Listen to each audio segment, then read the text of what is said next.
Shalom, selamat pagi kepada sahabat Fisdak dimanapun Anda berada. Salam dalam kasih Tuhan kita Yesus Kristus. Sebelum kita akan mendengarkan renungan pagi ini, mari kita berdoa bersama. Bapa yang penuh kasih, di kesempatan yang indah ini, di pagi yang indah dan penuh kesukaan ini, kami mau datang kepada Tuhan melalui perbaktian kami yang kecil ini. Ibadah kami yang singkat ini, renungan pagi ini dapat menolong kami, dapat membawa kami jauh untuk memikirkan akan betapa indahnya apabila kami mau berjalan bersama dengan Tuhan dan mau menjadikan Tuhan itu yang terutama di dalam hidup kami masing-masing. Biarlah tuntunan Roh Kudus selalu menjadi bagian hidup kami semua, dan biarlah tangan Tuhan yang dapat memegang akan kehidupan kami, menuntun akan kehidupan kami terus hingga di hari Maranatha. Pakailah kami untuk kemuliaan nama Tuhan, untuk melayani Tuhan dan melayani sesama. Terima kasih Bapa, ampuni kami dari segala kesalahan dan dosa kami. Di dalam nama Yesus, Tuhan dan Juru Selamat kami. Amin.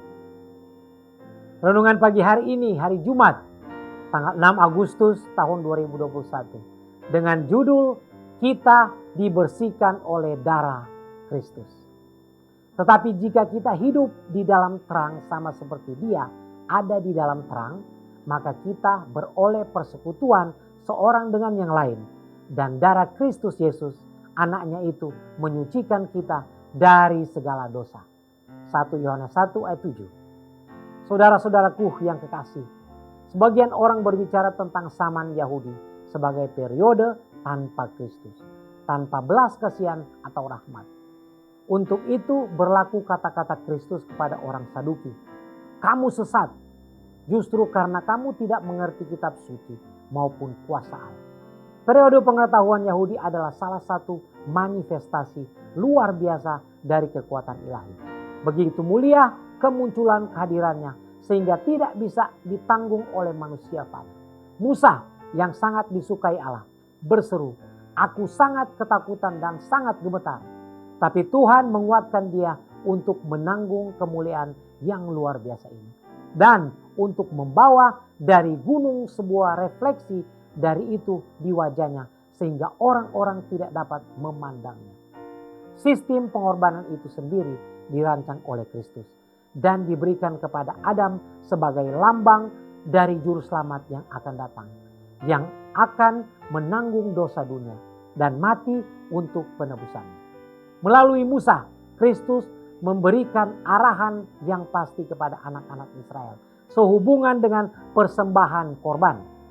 Hanya binatang yang halal dan indah yang terbaik melambangkan Kristus yang diterima sebagai persembahan kepada Allah. Saudara-saudaraku yang kekasih, orang Israel dilarang makan lemak atau darah. Hukum ini tidak hanya terkait dengan binatang buas untuk pengorbanan, tetapi untuk semua sapi yang digunakan untuk makanan. Hukum ini untuk mengesankan mereka tentang fakta penting bahwa jika tidak ada dosa, maka tidak akan ada penumpahan darah. Darah anak Allah dilambangkan dengan darah korban yang disembelih, dan Allah akan memiliki gagasan yang jelas dan pasti yang dipertahankan antara yang suci dan yang umum. Darah itu suci karena melalui penumpahan darah anak Allah saja bisa ada penebusan dosa. Darah juga digunakan untuk menyucikan tempat kudus dari dosa-dosa orang banyak. Dengan demikian melambangkan darah Kristus yang mana itu saja yang dapat membersihkan kita dari segala dosa-dosa kita. Demikianlah firman Tuhan yang kita baru saja dengarkan tadi. Salam kami dari Fisdak Media Ministry. Tuhan memberkati kita semua.